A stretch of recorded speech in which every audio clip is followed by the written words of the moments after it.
Last time on Square Roots, we spin the wheel on a new sword, reunite with an old traitor, and put a crack in the Empire's mirror plan. Remember, friends, fate elfs those who elf themselves.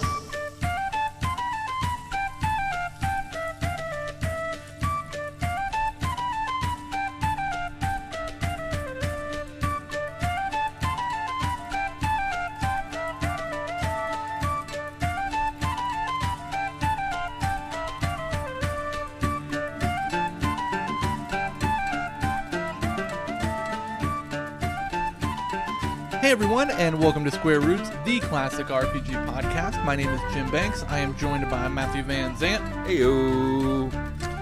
And John, what's a good name for John for this one? John Gremio Brandon. Oh no.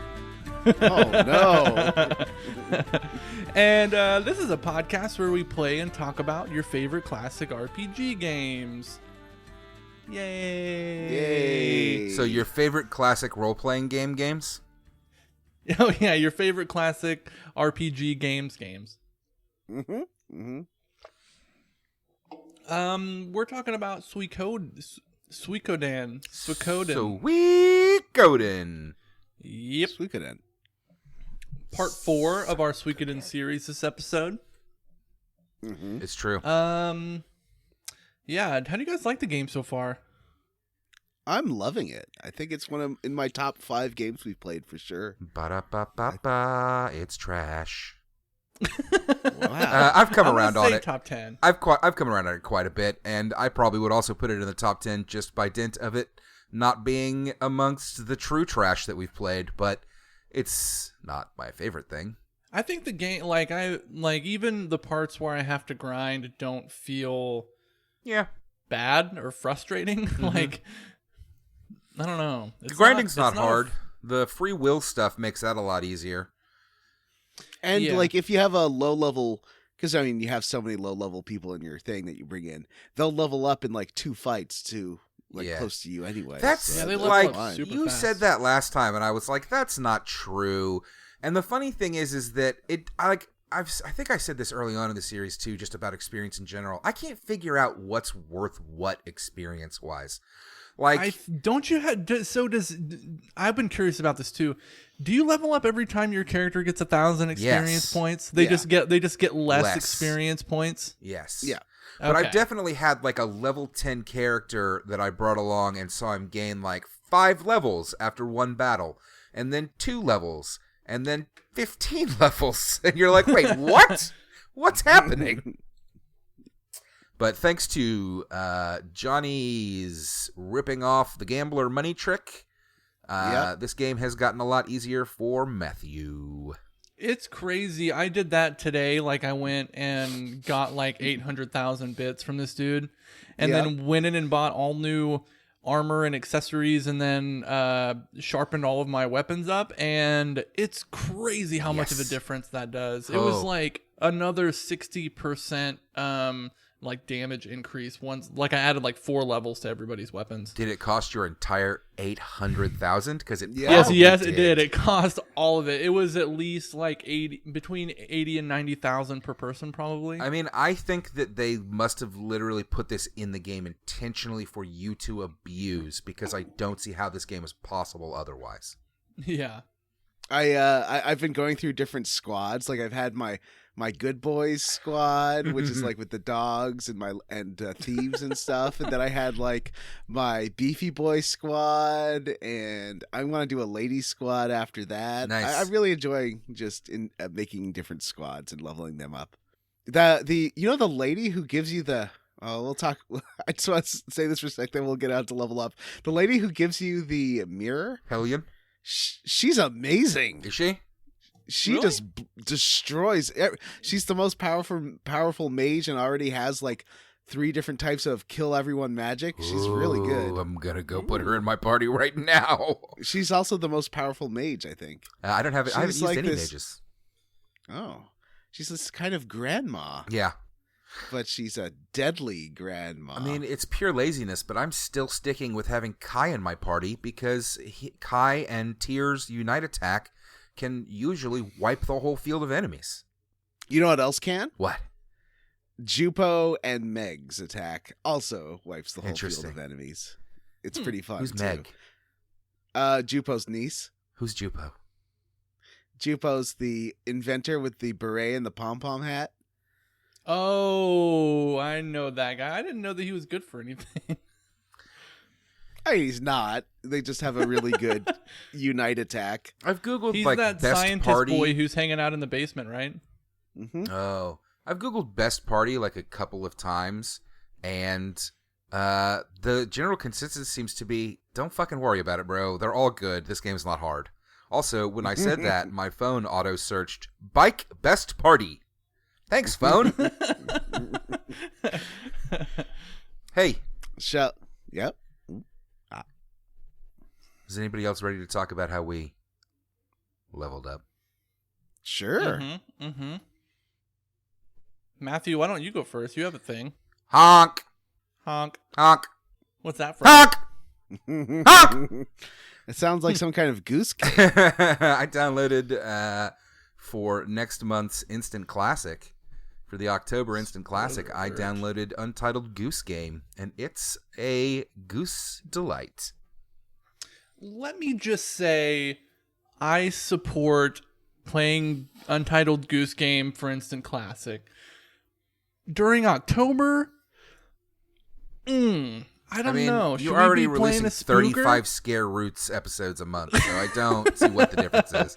Do we need to do We've only another released like horror 3 game? of them. I was scrolling through the feed the other day. You've released like 35.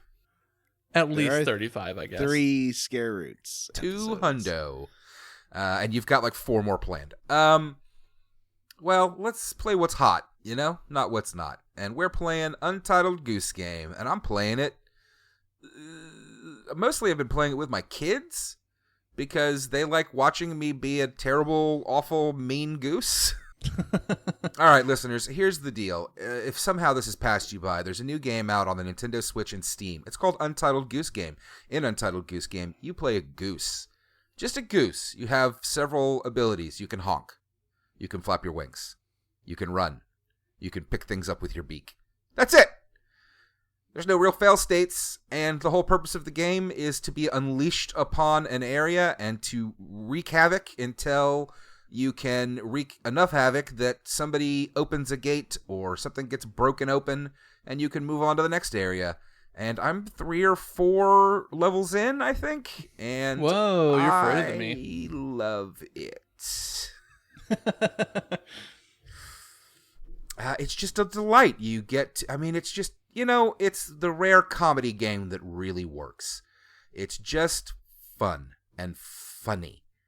And the things that it wants you to do in each area, it gives you a checklist, and it's things like steal a child's glasses by honking when he takes his glasses off, and then snatching them up and hiding them, and then putting a new pair of glasses that you stole from a shopkeeper near him. So he's wearing the wrong glasses. Stealing a man's shoes is one of the things that you have to do. Ooh, there's a great one where a man's drinking tea and there's a bell behind him, and if you ring the bell while he's drinking the tea, he'll spit the tea out. And there's a great one where you have to break a fancy vase, and I think that there's multiple ways to do it. Matt, we're going to cover this game. All right. Come on. All right. Well, ladies and gentlemen, if you haven't played it, pick up Untitled Goose Game. It's only $15 both on Steam and the Switch right now, and it's a goddamn delight. Jim is playing it as well. Vanessa and John are starting it soon, I believe. And speaking of... Oh, the end of next month. John. Yeah, it's a short game. John, how did you level up? I leveled up by... I got a new season pass to The Good Place and watched the first episode of that. Cool. And it was fun. Definitely, I like that each season is kind of a new premise. No spoilers, please. I have not watched it yet. It's a new premise. And that's neat. I have been playing... I watched this video by Super Butterbuns talking about the Digital Devil Saga games. Yes. And Nocturne. Yeah. What series is that? Shin Megami Tensei. Shin Megami Tensei. And They look really cool. So, and they're all 3 of them are $10 each on PSN. So I was like, oh, I'll just pick those up. Cool. But they're only available on PS3, which is kind of an annoying thing with how locked off stuff is on PSN. Yeah, they need to figure it out. Yeah, like I don't know why all this stuff's on PS3 and then they're like for PS4 they just shrug. Yeah, it doesn't make any sense. I like some classic RPGs, but I'm gonna wait and see when we can actually play it for the podcast because I think that might be a good one. John, is that the Tactics game? It is not. That is Digital Devil Survivor. That's the Tactics one. Oh boy, great job, fucking studio that makes these games. Yeah, I think they're related. I think it's like a spin-off of a spin-off, but yeah, these games they all kind of blur together. Like I thought Nocturne and Digital Devil Saga were the same game. They aren't. It all gets very confusing. But I haven't actually played it yet. This week I have mostly been playing stuff for the podcast and Dead Space and Suikoden and that's about it. In Crystalis, yeah, that was. I didn't get to do any. Oh, I've been playing driving games. I played some Gran Turismo 6, and that game is good, but it has this like graphics thing where they really do the shiny cement based on the sun reflection, except that it's too much and just washes out the entire image, so the game looks terrible. They call that ray tracing. No, it's like this weird faux reflection that was looked really cool in 2013. They thought, but ruins the aesthetic of the game. It's really weird. Ray tracing is like a new thing that you're going to see on next generation consoles. That sounds really cool. I don't know how much. According to Wikipedia, it's a rendering technique for generating an image by tracing the path of light as pixels in an image plane and simulating the effects of its encounters with virtual objects. Meanwhile, Rage Racing is the fourth Ridge Racer game. So, meanwhile, Rage Against the Machine is a really great band from 30 years ago. What about you, Jim? How did you level up? Meanwhile, Rage is a terrible game. Don't play it. It's not that bad. All right, I don't know. I watched a good movie today, and it was called In the Shadow of the Moon, and it is directed by Jim Mickle, who, if you've never seen a Jim Mickle movie, has made some really good movies.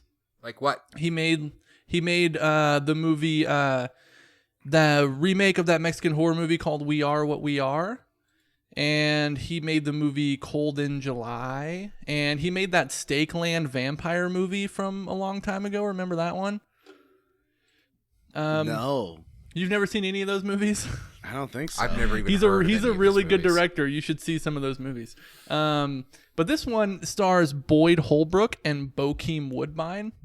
Boyd Crowder. And they're police officers in the 80s, and in one night there's these cases where like 3 people are killed when their like brains disintegrate and they bleed to death. And they find these marks in the back of their neck, and then they find the person who they think did it, and she dies, and then the person comes back 9 years later, and they have to figure out exactly what's going on, and it turns into like a really cool sci-fi drama. Ooh. Yeah. It's really good. It's also got Michael C. Hall in it, the Dexter guy. Mm-hmm. And it's just a really good movie that traces like something like 27 years of this guy Boyd Holbrook's life as he tries to figure out what's going on with this kind of spooky sci-fi murder case. Does he solve it? Oh wait, he does solve it. Ooh. Yeah. It's good. It's a legit good movie. So check it out. It's on Netflix. I think it just came out like on Friday. Ooh. It's good. It's good. It's good. And that's kind of it for me. I'm also playing Untitled Goose Game. I've only made it through the first little scenario where you have to annoy this gardener, which is fun. Like watching him. One of the objectives is to watch him like pound this no gooses allowed stake in his garden. And one of the objectives is to make him hammer his thumb. So right as he's about to drop the hammer, you honk at him, and he moves his thumb, and he smashes his thumb. It's amazing. What a delightful moment! I played that with Connor sitting on the couch next to me, and he fucking died laughing. It's great. Great game to play with kids. Well, that's it for me. You guys want to talk about some Suikoden? Sure fucking do. Let's do it. John, why don't you get us into this? All right. There's a lot of notes here. There are a lot of notes. I mean, they're Matt's notes? Yeah, they're Matt's notes, man. I did my best. What happened at the end of the last episode? Kwanda. We defeated Kwanda and either murdered him or he joined the group. I did not murder him. Me neither. And Flick returns, and Flick is that thiefy guy who was Odessa's flirty friend. Yeah, I don't remember him. Was he in the game earlier? I felt like this is. Yeah. He was in that like sewer council. Yeah. Okay. Yeah. I was all And who's that motherfucker. And he wants to see Odessa because he's got news for her, except that Did you say he's got nudes for her? News. I mean, it's probably both, though, right? Yeah. He's not that kind of coworker. Did y'all notice the name of Flick's sword? It's Odessa. Is it really? He's a creep.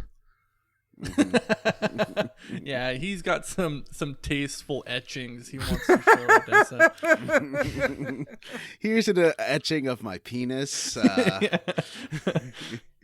Here's another etching of my penis. He just like sends her these print like maybe hand printed plates or something. Yeah. I mean, we've joked about how Tyr is everybody thinks he's so hot, but they have the same joke going with Flick. Like he's so handsome. Mm-hmm. Yeah, that does come up a couple times. Yeah, one major scenario. Oh, yeah. That's great.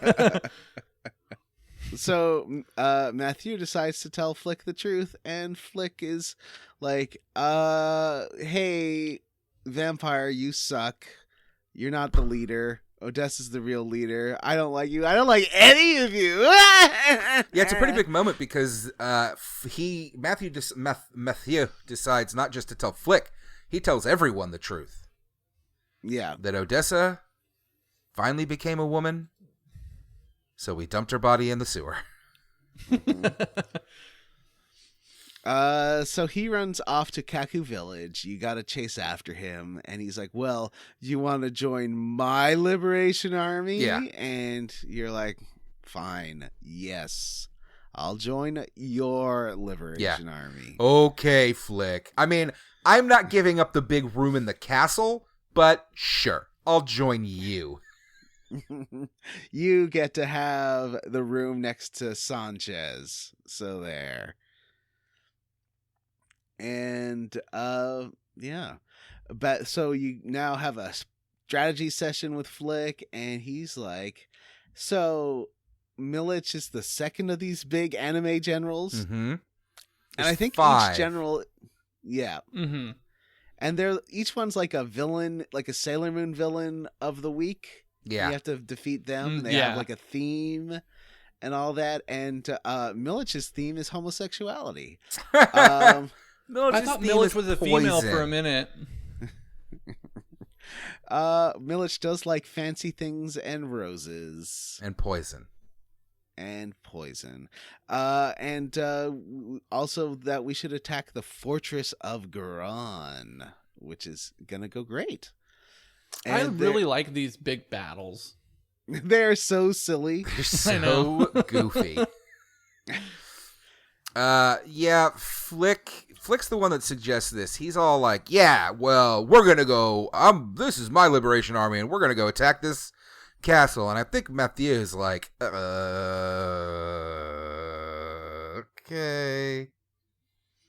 Mm-hmm, mm-hmm. And at first, because the fortress is fine, we totally wipe out, like, that's an easy fight. Yeah.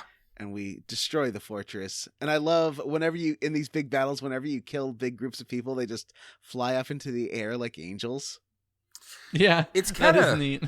It's kind of awful. Like, if you figure out what they're going to do next, like, for example, if they're going to charge and you decide to do magic, like, you kill thousands of their soldiers and lose none of your own. How do you anticipate what they're going to do? So you have the charge, bow, magic, and whatever the fourth option is. Is it management? Other. And one of the options under the other menu is your thieves. You have 2 thieves, so you can send in, you can use this twice. You send a thief over. He goes before the battle. He goes over and comes back with a chance to tell you what they're going to do. Though sometimes they fail, and sometimes they just steal money instead. They have a 33% chance of telling you the result. Ninjas have a 100% chance of telling you the result. Yeah, I've got a couple of ninjas now, too. Yeah.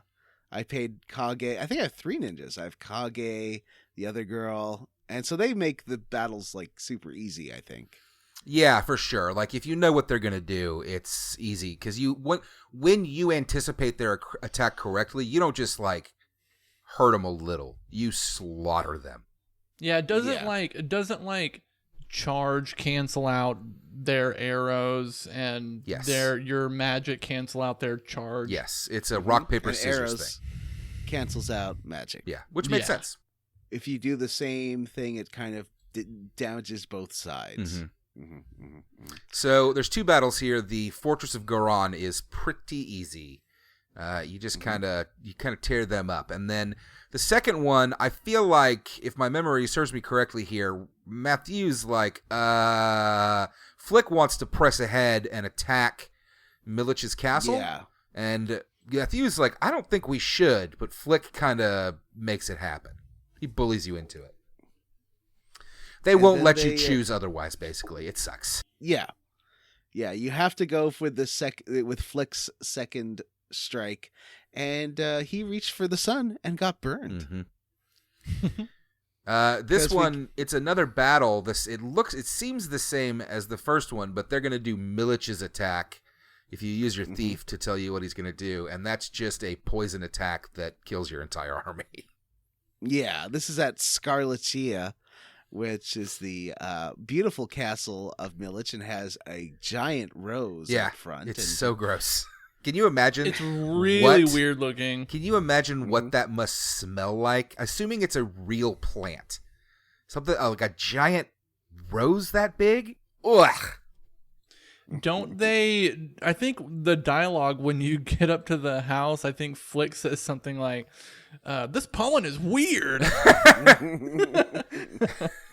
Yeah, it poisons and destroys your entire army, which doesn't seem to be a big problem in the long run, but you think would be an issue.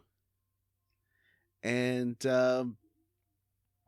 Matthew's like, well, let's maybe instead of trying to attack again, let's do another reconnaissance party, taking our valuable leader as on point, and Flick will definitely go in there too, so we'll have no backup if this party gets killed. I mean, I think it's pretty clear that Matthew is trying to get rid of you both. Yeah. I think he definitely is. He wants to be Resistance King. He does not offer to come along. No. Oh, no. He doesn't fight. I mean, can you add him to your party? I don't know.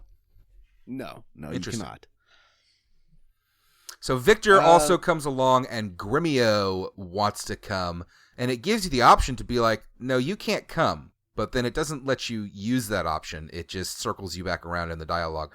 This like everything else in this game. Yeah, this fake dialogue tree option thing is bullshit. The only time I've been punished for like not caring about these dialogue options is when I accidentally murdered Quanda Ross at the end of the last chunker. Yeah, that's exactly what happened to me. He's one of the beefy boys. How dare you? So this is At this point, I went back to the Kobold Village and got Kuromimi's brother Gon, who is the best boy. And he's that a real big, good doggo. beefy tiger boy is like level 40. So I like him. Wait, what tiger boy? Beefy tiger boy. Fusula or whatever his name is. He's in the inn in the Kobold Village. You just have to pay 10,000 bits for his meal debt. And he's definitely in Beefy Boy Squad. Beefy Boy Squad. He's dressed like a luchador with a tiger hood. I guess it doesn't look like that to me, and I don't see why we would assume that, because clearly there are animal people in this world. I would say, have you seen his battle sprite? You know what, John? I don't think I have yet. Actually, he is in my party now, and I have not used him yet. Guys, according to this wiki entry, he is a warrior who wears a tiger mask. Yeah. If you look at his battle sprite, it looks like he's wearing a tiger skin. Does it? No, I'm not arguing with you. I'm just saying that from what I've seen in the portraits, he just looks like a tiger man. Yeah, the character art, he's deaf wearing a skin. Like, he's got the head is tiny, but he's got like a skin draped over his back. Is he a kobold? No, he just like gets along super well with kobolds, so he's got an attack with Gon, and I couldn't find this guy when I went back to the village, that kobold village. He's in the inn. Yeah, I couldn't. He wasn't in there. That's weird, because he was definitely standing right there. Did you have Kuromimi in your party? Do I need to? I know you do for the other kobold, so I would try it with Kuromimi in your party. I'll try that. Yeah, because the other dog is so cute. So now we head to Tien, which has, I forget that they've all been renamed by Milich to like Le Premier Amour and all these silly Bière Blanche and things like that, which is fun. So is it? I didn't understand any of this. Oh, just that he didn't like their original name, so he gave them like fancy French names that they had to say by order of law. Ah, he gives all the towns fancy names, which the townspeople can't even say properly. Yeah. There's one of the towns has this boy whose entire job is saying the name of the town. And you can recruit him, and then his entire job at the castle is saying the name of the castle. I actually did recruit him. That's funny. His name was Klon or something, I think. But when there's a very special person you can recruit here in Tien. Her name is Deadly Grandma. That's not true. true. Was this horny grandma's sister? I think it is horny grandma. She's just leveled up in badassery. Because she has the fast travel. Well, she's half of the fast travel mechanic. Vicky is the second half. She gives you the blinking mirror. Not the burning mirror from the last episode, the blinking mirror, which will bring you back to the basement of the castle, right next to Vicky, who will teleport you anywhere in the world that you've been to. Yeah. It's pretty badass. Pretty fucking great. It also includes dungeons and stuff, which is great. And is there any other recruitables? There's a real beefy bear in this town. But he won't. I'm not like strong enough for him yet. I'm level 36 now, and he wants me to be level 40 before he'll come. In Tien, I mean, there's a couple. Oh, that you're we're level 36. That's a lot of minutes. levels, bud. Am I under leveled? You can tell if you're under leveled if you start gaining bunch of levels when you fight. No. But yeah, I'm 37. No, I'm 37. You're 40. Oh. I wish then I could recruit Beefy Boy to my party. There is a real kick-ass blacksmith in Tien that will sharpen your weapons up to level 12, which is pretty great. This was the part. So like the enemies in this area around here on the world map, they either have super high HP or they can do a ton of damage. Like there are those like Kermit Kermit the Frog plant those things that fucking will Kermit things. swallow you up and do a bunch of Crunch you. damage. Crunch you 3 I times. didn't even know what their attack was because I had Kai in my party at all times. So they never got a chance to attack until I removed him from my party. I was like, oh, these things are annoying. Yeah, they're really fucking annoying. And then there's those vine things that have like 800 hit points. It got to be kind of a challenge. I want to say maybe in this town is where you recruit the boy that becomes your armor boy. Yeah. That is true. His name is, I want to say Howard or something like that, but maybe I'm wrong. But you can screw around here in TN, but pretty quickly you head south to Rickon. Rickon also has a few recruitables. If you get a nameless urn from a random drop from the Holly fairies, in the overworld, if you take it to the antique guy in Rickon, he will agree to join. Because he's like bragging that he can identify everything except for this nameless urn. I got it pretty fast, but that was just an RNG lucking out. Did it take you a while to get one? Not too long, and I was leveling up, I think, Pawn at the time, so I didn't really mind. I was kind of out there to fight anyway, so I eventually got it, and I got him, and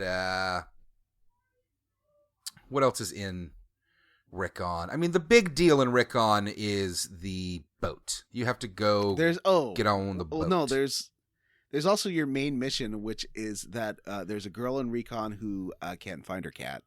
And she doesn't give you any, like, clues about her cat. And her cat's named Mina, which is very confusing because there's a woman named Mina who is not her cat. Her cat is backing Kaku, and you have to, like, basically make it walk into a corner in order to get that cat. You also have to, I don't know what the trigger is, but the first time you talk to her, she just tells you the cat's missing. And if you're dumb like me, you go over to Kaku and waste time trying to catch the cat that it will not allow you to catch until you have gone back to her and she asks you to help her get her cat. I don't know what I did because I went back to her and talked to her and she just said the same thing. I'm missing my cat. Yeah. And I was like, this doesn't make sense. Then I went and did some more of the main story, came back again, and this time she said, oh, can you help me find my cat? And then I was able to catch that cat. It was real dumb. This was Lottie, right? Lottie Dottie, we likes to party. Yeah. Cause trouble, we don't bother nobody. So there's that really cool blacksmith in TN that lets you level up your thing, but getting up to level 12 costs like 130,000 bits. Yeah, which is, considering that you have 80 characters you can do this to, and you have a maximum of 1 million bits, is a lot of money. You know how many times I had to go back and steal money from Gaspar? Like 5 times.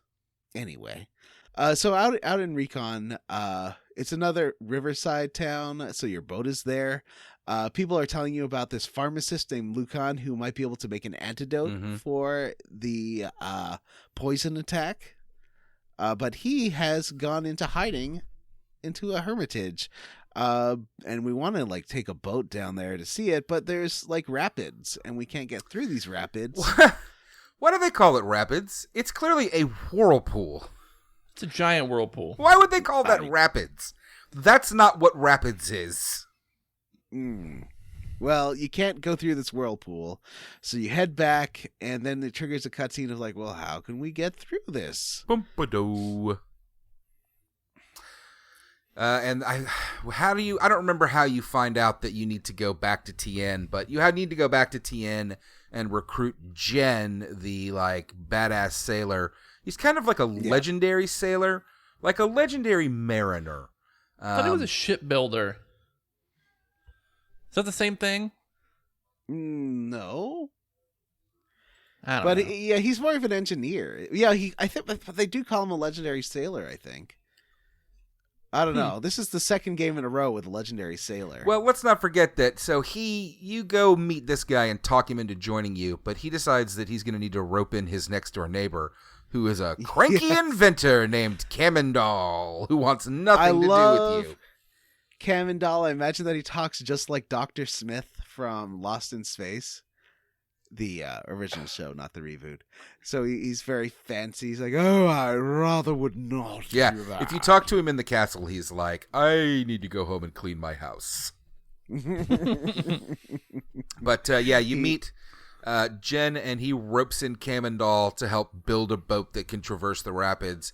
And then they make a big deal out of being like, you have to carry this heavy machinery all the way to Rickon so we can attach it to the boat, but it in no way affects you or your party. No, it's just a fun cutscene. I like that cutscene because they make this giant diesel engine, and he's like, well, there you go. I guess you'll have to carry it down to Recon now. I like the dialogue where they're like, this engine runs on oil. He's like, runs on oil? What do you think? We're fucking idiots. So, we grab that down, and they spend all night installing it while we're just hanging out at the hotel. That was pretty fun. Yep, you get a little cutscene where you go to bed. Kamendal and Jen tell you to fuck off so that they can get to work. And in the morning, the boat is ready to go. And it looked like a rocket ship now. Is this when you have a heart-to-heart with... Oh, yeah, you have a heart-to-heart with Gremio, right? Do you? Yeah. Maybe. There are some cutscenes where Gremio's like, maybe I don't need to protect Master anymore. Maybe I'm useless. Yeah. That's it. That's the one that happens in this inn where he wakes up and creepily stands over the main character and was like, you're so grown up. Maybe you don't need my protection. Well, I think he's worried about the inevitable fight with his husband. Yeah. And no one wants to fight with her. You know, this is going to be a messy breakup. Yeah. Well, I mean, but Tio is brainwashed, and we all know it.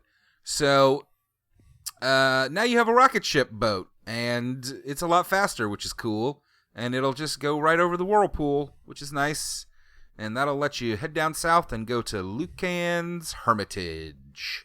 Before I did that, I went up north to Pirate Cove. Northwest of the castle. Yeah, there is a pirate base on an island. And if you have, what's his name? John Poo? Jin. Tai-Ho and Yamku. Do you have to have both of them? Yeah. Weird. You can fight some pirates and meet Johnny's husband. So there's this is kind of an interesting fight because you basically have to beat them in 5 turns, and they're pretty tough. Like, they were higher level than me, and I barely beat them in 5 turns. Like, I didn't realize I had a certain number of turns. I guess I just did good. I wasn't paying that much attention. I just beat the shit out of them. Yeah, I think you were a little higher level because I did kind of in the middle of this. I did it today, so I'm almost level 40 at this point. Yeah, it's kind of a tricky fight at that point, but you're beating the Angie, the pirate leader, and then Kanak. And another guy, and I can't remember who the other guy is, but Kanak is a beautiful beefy boy who swings an anchor, and I'm very happy That's cool. to have in my party. Yeah, he's part of the Beefy Boy Squad. A Beefy Boy Castle. He's in Beefy Boy Squad. Do you think that Tio has figured out what's going on with his son yet? In the version of this game that John is playing, where Tyr is clearly gay, do you think Tio knows what's up? You named your castle what?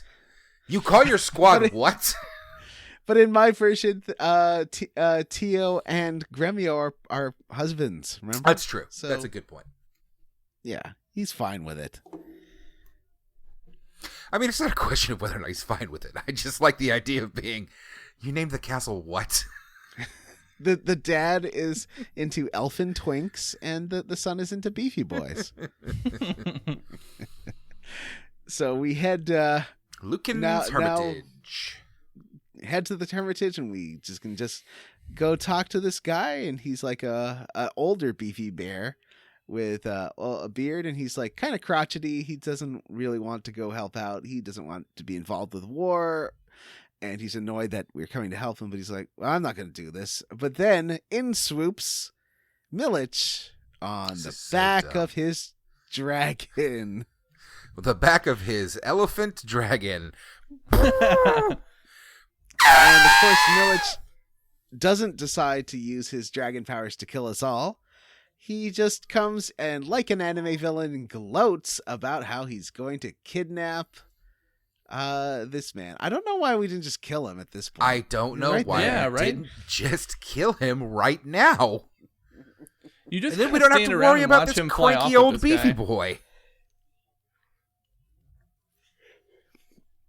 But we don't kill him. There's no option to kill him. You cannot swing your sword. You cannot say, die right now, you jerky face poo man. And that doesn't happen. So Milich is very fancy, introduces himself in a fancy manner. He's a very fancy lad.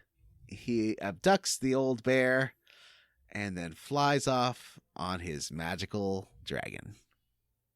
Dragon? Yeah. And he also tells us to come find him at the prison. And we're like, okay. Yeah, so everything that happens next is incredibly stupid. Matthew sends you off to Anti, which is also named something else now. John already mentioned this gag. Yes. He tells you need to recruit a couple of people, but he doesn't tell you why. And you're looking for Kimberly and Tesla. And Kimberly is a delightful lush who demands that a man take her on a date before she will join. Not just any man. Flick. Before she'll join, and she demands it be Flick because he's so handsome. And he gets all like, well, but there's already someone. But hey, friend, she's dead. So, and you get a great cutscene of them on this date where she's like, keeps refilling his cup and trying to get him drunk, and he's a proper. Well, yeah, douche. she says it's tea, but that's got to be sake, right? Oh, that's got to You be would think just a so, translation thing. We don't want to say alcohol in a PS1 game. So she is sure trying to get him drunk. Yeah. And then I think it's implied that she was up all night partying. And I don't know. I think it's implied that they banged. Oh, my. And he was not happy about it, which is problematic, but okay. And then she mentions that Tesla is in town. You couldn't find him earlier. He's going by the name Albert. Mm-hmm. And there's a fun little stupid scene where you go to find the man Albert in Albert's house, and Victor tricks him into admitting that he's Tesla. Because he's trying to go through Albert's family, and Albert has to come up with fake names for his mom. That's right. My mom is Albertia, and my dad is Alberto, and my grandfather was Balbert. Balbert. I like how they go through all this, and then they kind of give up, and then one of them just goes, hey, Tesla? And he's like, what? Joe! Oh, foiled again. So you head back to Fart's castle. Oh, go ahead. Did you put your dancing shoes on? Oh, yes. And talk to Mina? Yeah. I sure did. It was wonderful. I was already wearing them, so I talked to her, and she demanded that Tyr dance with her, and you do. There's a little dancing cutscene. And then you take her away. And if you go talk to the people, she gets replaced with another girl, and everybody complains that she's gone.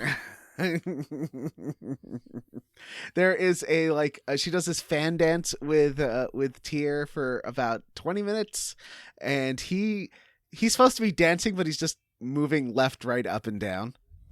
That is all he's doing. Did you move in this sequence? No, it was just a cutscene. Okay. Is this the first game we've had without a brothel? Because I think that it sure seems like there's a lot of brothels in these games. I don't think there was a brothel in Super Mario RPG. I don't remember any brothels in Breath of Fire. Oh yeah, no, there definitely was one in Breath of Fire. No, you're probably right. Well, there's a prostitute at least. A toot? Yeah, a toot.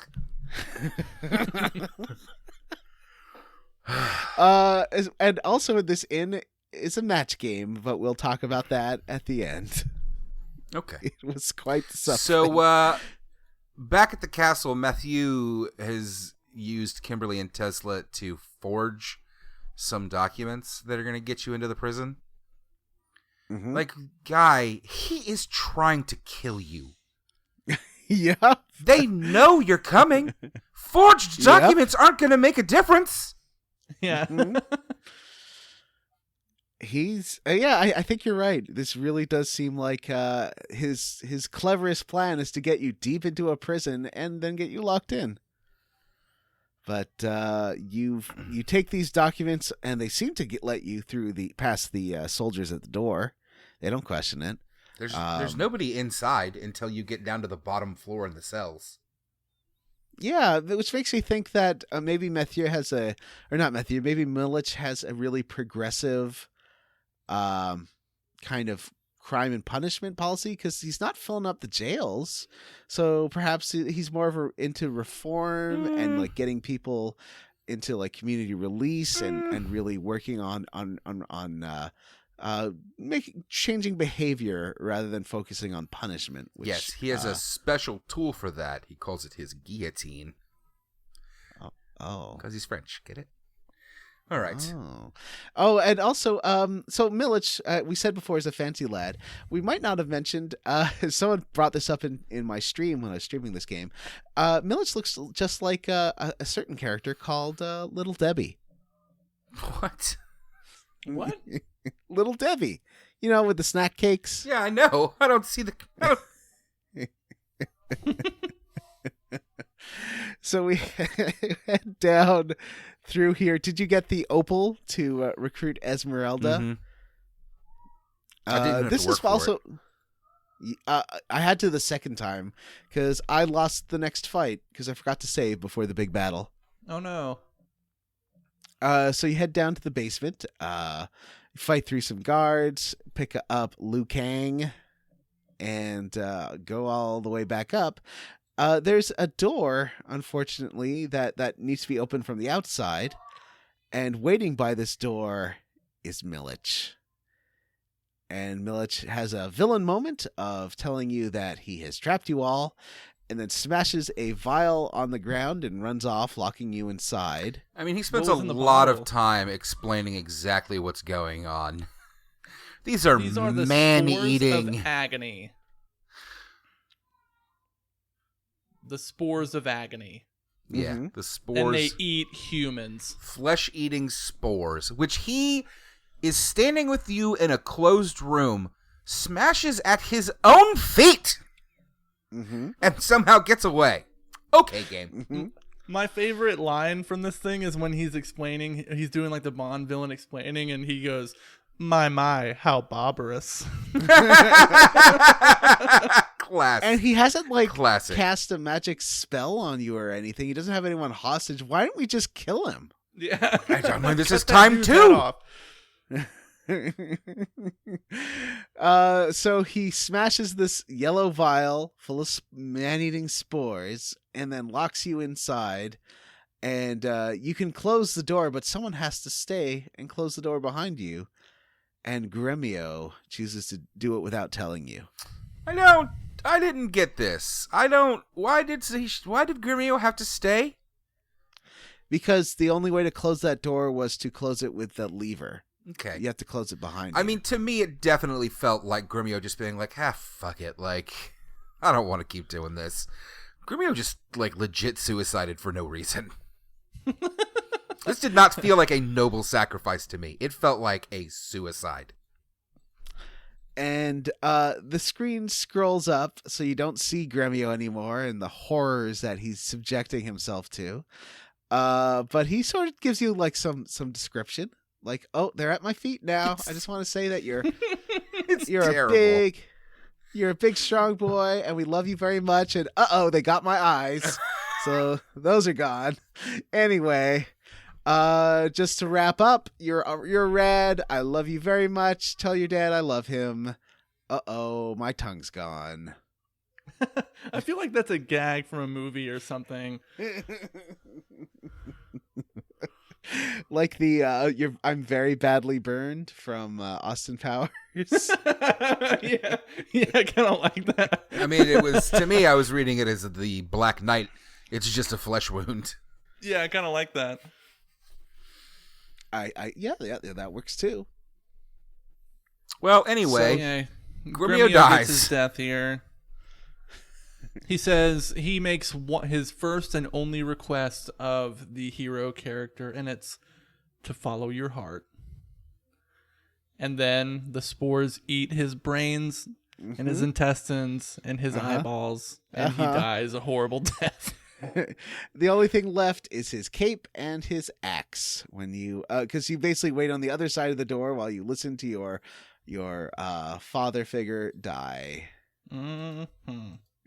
And eventually Mathieu comes in and lets you out, and he's like, "Where's everybody? I guess all the troops inside the castle are super dead." I don't know. I don't think there ever were inside the castle. Yeah, I don't think so either. But definitely they're like, probably the flesh-eating spores got him. And he's like, wait, what? Mm-hmm. And, yeah, now you have saved Lucan and can move on to battle. And this is a battle that everyone's real psyched up to get to, because they're all mourning the death of Gremio. Mm-hmm. I think you get a cutscene here, right, where you're sleeping in the castle and Wendy's sister shows up? Oh, yeah. Yeah, you sure do. And she's explaining that Wendy has given everyone these black runes. Something we already knew. Yeah, and it's related to your black rune. And if she gets... So there's 26 true runes, and she has one and you have one. If she gets the second one, she'll be able to, like, take over the world. Yeah. It'll make her super powerful. And so we have to stop Wendy. Mm-hmm. It's like a real sister versus sister kind of thing, which isn't something we've had in one of these games before. I mean, we had it in Breath of Fire 3 at the end. Oh, with Dias. Right. It's a real sister versus sister thing, which is just like the last game we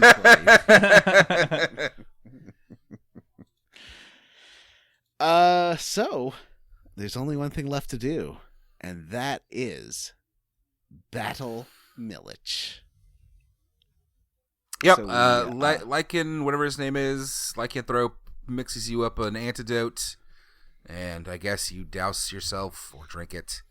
And it's off to attack Scarletia. Scarletica. Scarleticia? Scarleticia? I don't know. Whatever the fuck it is. Yeah, Scarleticia. It's another pretty easy battle. Yep. Mm-hmm. We haven't got the ninjas yet, so it's not as easy, but it's still... I lost the first time because I made some bad choices, and I thought someone got wounded. I thought that meant they died, but it turns out wounded is just wounded, and died is died. Can you actually lose characters in these? Yeah. What And the if you- junk? If you want to get all 108, although, Jim, you've already not. Yeah, I've already ruined that. So don't worry about it. Yeah, they can die in these battles. Yikes. They sure can. So this battle was fun because their magic attack doesn't work right, and I totally destroyed them. Yep, it's pretty great. It's pretty satisfying to wreck this castle. And then you run through the castle. The best part of the castle is the secret passage. There's a picture of Milich, and if you could choose to say, like, I'm going to get Milich, or Milich is a victim too. And if you say Milich is a victim too, you fall down a trapdoor to get some, or it opens up a trapdoor to get some extra treasure. I feel like I did do this and didn't get the secret passage. But I know I can go back, because there's actually a bunch of people to recruit here too once... if you come back with Milich in your party. There's a painter, and there's a woman who might, I might be wrong in assuming that Milich is gay, because it looks like kind of his girlfriend is there too. Or maybe it's just his bestie waiting for him. Well, I don't know, but you make your way to the roof. This isn't even really a dungeon. You just walk up, and on the roof you start to burn the flowers to stop the poison, and Milich shows up, and his black rune burns? Yeah, we don't even get a one-on-one duel. like it's nothing. He just shows up and then he's like, his rune starts malfunctioning and he's like, oh, wait, what? I'm sorry. Did I kill everybody? I feel real bad. And you get the choice to recruit or kill Milich. Don't kill him. No, at this feel point, sorry. I'm not going to get 108 people mon for sure, but I'm definitely trying to get most of them. So his rune burns, he comes to his senses, and you can choose to execute him or spare him. And then once that's done, Stallion shows up to tell you the Liberation Army is under attack. I read something too, and we can bleep this out, but you want to save this guy because you can bring Gremio back later. Bleep that out. Bleep that out. Yeah, Don't bleep spoil it. shit for us, Jim. Fuck. Yeah. Bleep. Yeah, and also, like we said, there's a bunch of characters to recruit in his castle here, so it would be crazy not to. You've also been collecting a bunch of paint, which I bet is gonna tie into this painter that you can recruit at Milich's castle. Mm-hmm. Oh, also, Victor goes back and grabs the cape and axe for some reason. Or it looks like he goes back to do something. He does something. I don't know what it is. We'll find out, I'm sure. Yeah. And it turns out that the Liberation Army is under attack by Tio. Oh no. Daddy's home. Oh boy, Daddy is coming back, and you are grounded. Yeah, you end up back in Fart's castle, and Kasumi shows up to give you the deets on Tio's army, and we get a battle here, and it's not good. She is a ninja. She's level 38 too. She has the special power. Her rune lets her pick up people and then suplex them like in Final Fantasy VI. Ooh, it's that's great. cool. Yep. Yeah, so you have to go to battle pretty much right away. Here's where, remember before I said you should be keeping Pawn sharpened and leveled up? That is for this. Yep, you're going to lose this battle. What happens is none of your attacks are effective because Tio just has armored cavalry, and they are unstoppable. They run through your magic, they run through your arrows, they run through your charge. Yeah. So we'll have to figure out a way of dealing with this cavalry. And but first so we are pushed back, we decide to retreat. Pan wants to personally stop Tio from coming after you. Well, Tio and two of his boys are pursuing you, and I believe Tio has a line where he's straight up like, "I'll kill my son, I don't care." Yeah. And Pawn decides to hang back and slow them down. And now here's that one-on-one duel you were jonesing for. And it was the easiest thing. Really? I had to do it like 4 times. You just have to listen. I messed up once. You listen to what he says. If he talks about if he seems cautious, then he's defending. If he seems aggressive, then he's desperate attacking. If he just seems normal, then he's going to regular attack. And you defend against desperate and normal attacks, and you attack when he's defending. Yeah, it's not hard. If you defend a desperate attack, they miss, and you get a big counterattack. I just screwed it up several times and had to redo it. Also, I did level Pawn up to level 29, I want to say, and he was not doing much damage. Like, I had to fight. This duel took me a while when I finally managed to complete it. Oh, I got him up to I had him sharpened to 12. And I got him up to level 32, and it was like 3 hits, maybe. Yeah. It took me to defeat Tier. I must have been. I think that demarcation between 29 and 30 must be bigger than I realized because this was a tough fight for me. Yeah, I spent like 20 minutes leveling him up. But yeah, I drug him around me for a while. He just didn't quite hit it. Anyway, the big deal here is we're kind of skipping past the point. This is another instance of if Pawn loses this battle, Pawn dies permanently. Mm-hmm. He did, yeah. So I took a couple stabs at it because I don't even know why. I don't like Pawn. But back at the castle, no one knows what to do about Tio's armored cavalry But the next day, Flick reminds you of the fire spears. Oh, that's the one Odessa and us went to deliver the plants to before Odessa became a woman. Yeah. Right, in that snowy mountain village. Yeah. We don't even know if the factory is still standing. It may have been taken down. It may have been destroyed when they killed Odessa. That assault, they assaulted other cells. So we're not sure, but we decide, Mathieu decides to send his leaders out again on a solo mission. Yeah. Just keeps trying. At this point, the game forces you to bring along one of the sailors, which really annoyed the shit out of me. Well, I'd leveled up Tai-Ho in that fight with the pirates, so him and Yam-Ku were there, and they have a unite attack that does 1,000 damage, which is I like that attack. pretty good.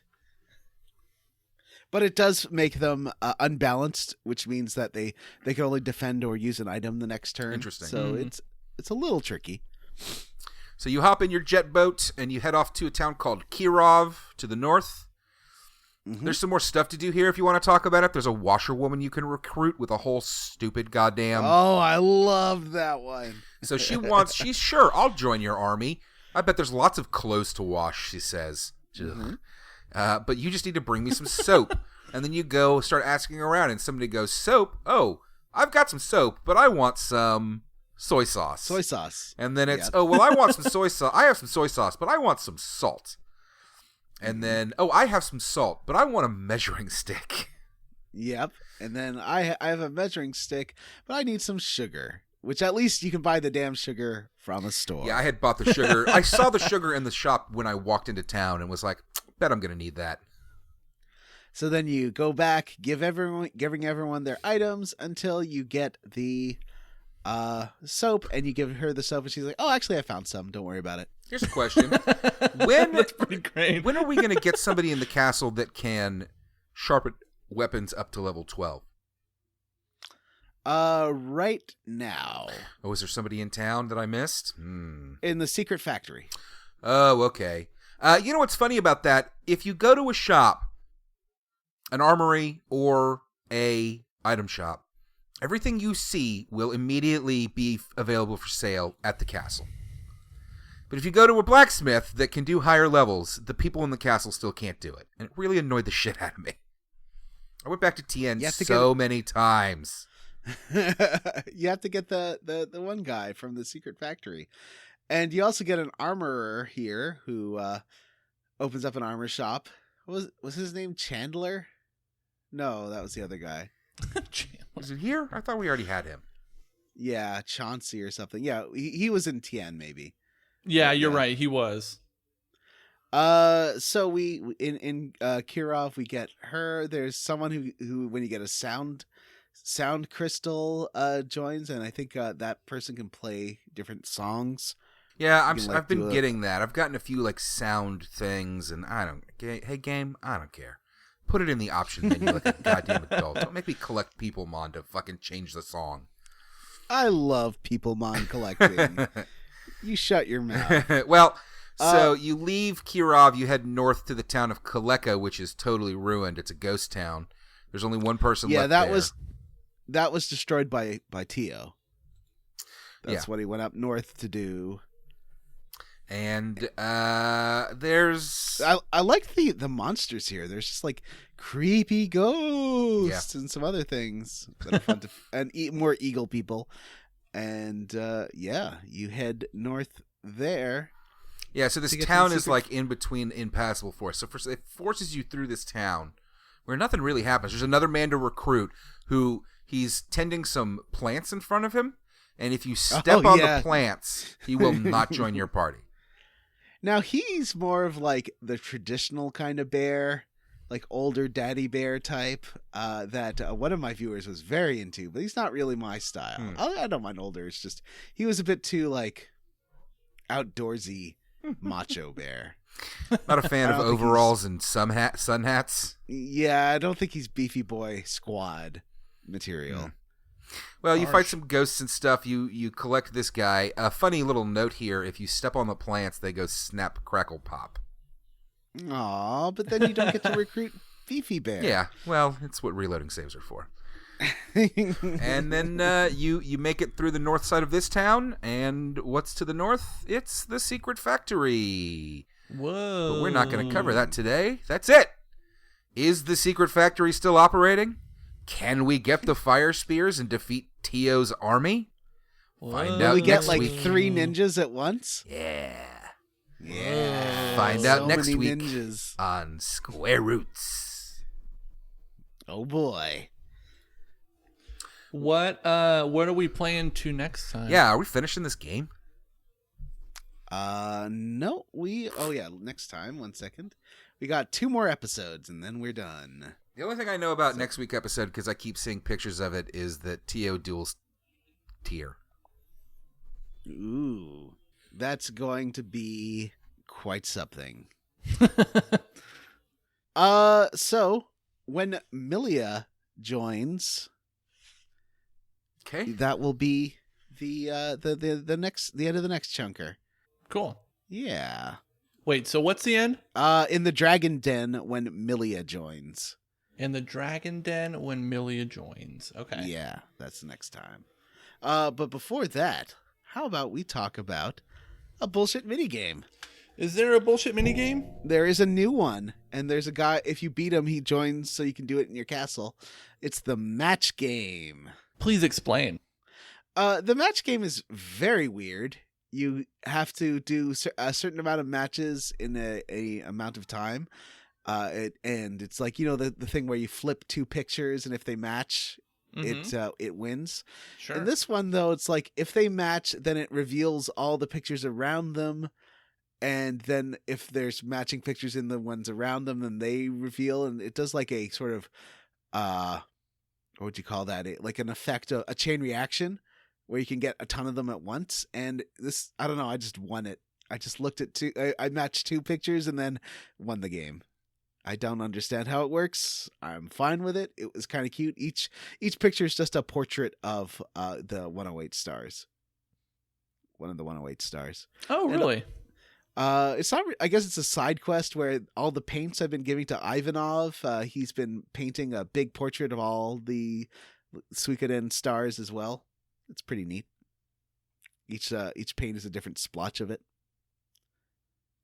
And that's it for Bullshit Minigame Corner. Did you play that, Matt? No, I missed this. It's in the inn with the dancing girl, I think.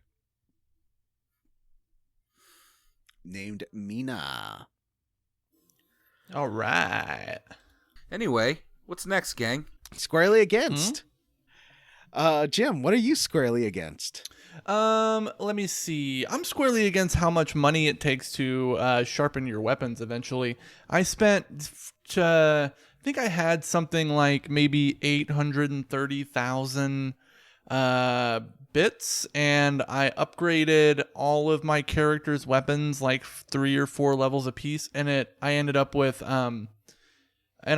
maybe this was only 5, like 19,000 bits left, and I had to go back and steal money from more money from the dice guy. Can you imagine trying to play this game without doing that? Legitimately, no. I would not. I would have quit. Imagine having to grind for like 900,000 bits every time you wanted to upgrade your character's weapons. Jeez. When you get like 3,000 bits per battle. Yeah. And that's like right now, that's the most we've ever got is just recently getting 3,000 bits. That would still take like 100 battles. No. Like 300 battles. Yeah, 300 battles to max out your money. That's too much. Yeah. I am I'm roundly 4. All the Beefy Boys I'm getting. I'm getting my Beefy Boy squad is so good. We're all real close friends, but we're not exclusionary of non-Beefy Boys. Like, I let my Beefy Boy squad include Milich, who just wanted to tag along, and that was really fun.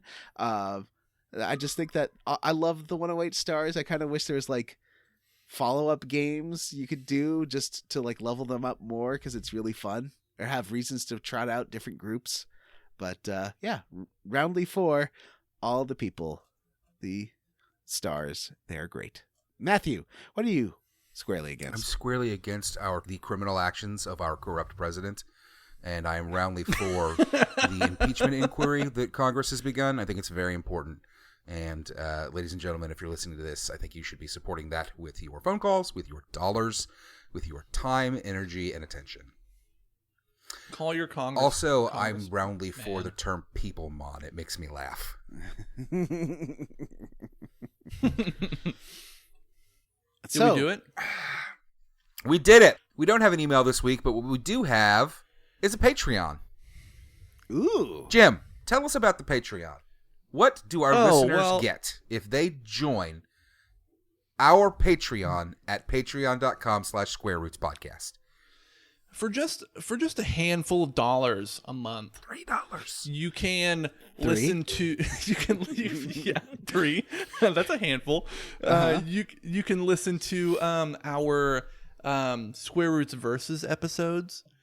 You can listen to our Instant Classic episodes.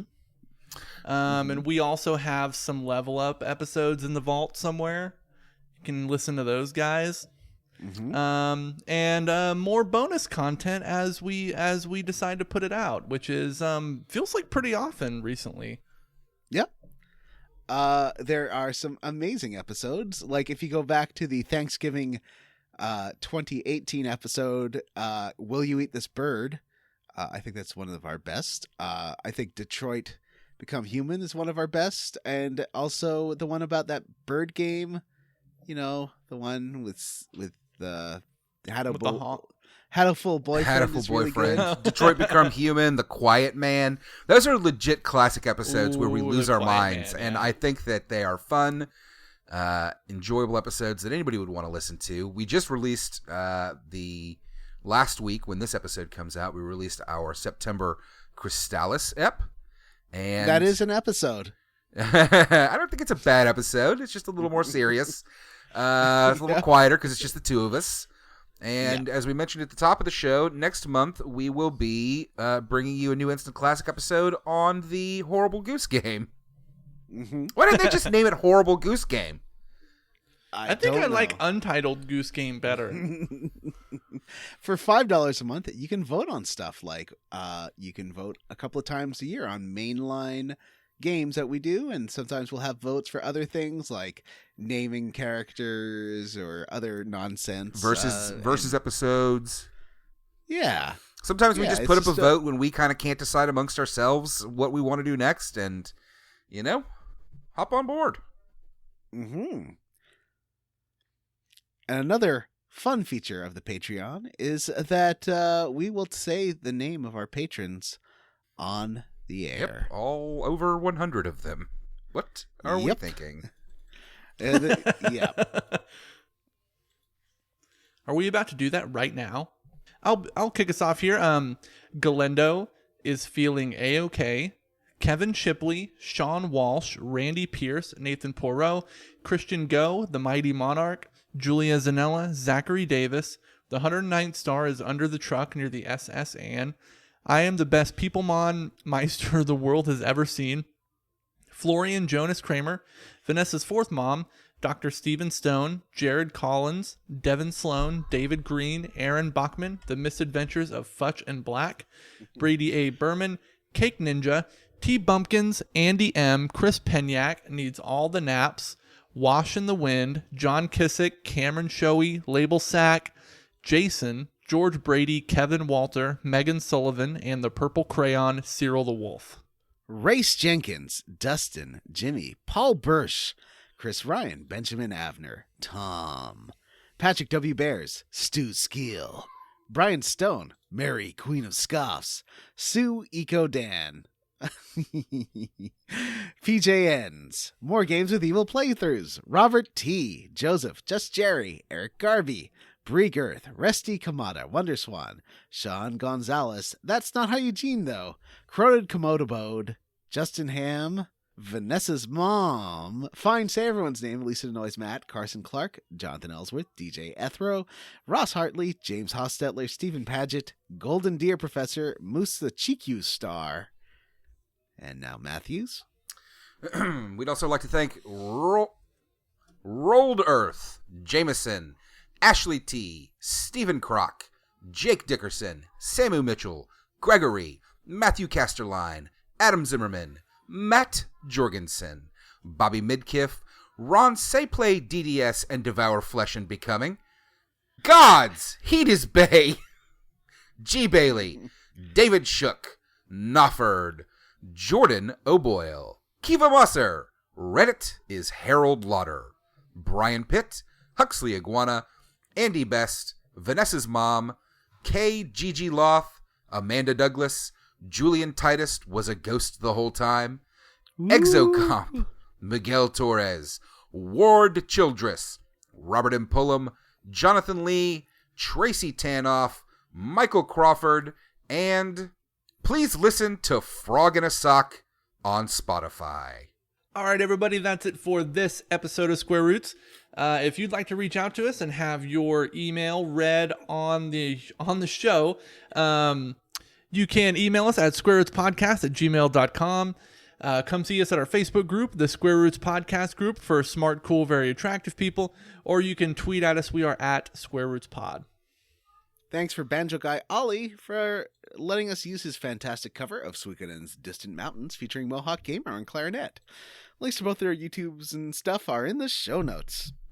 And don't forget to rate, review, and subscribe on iTunes or wherever you listen to podcasts. That seems to help with the algorithms.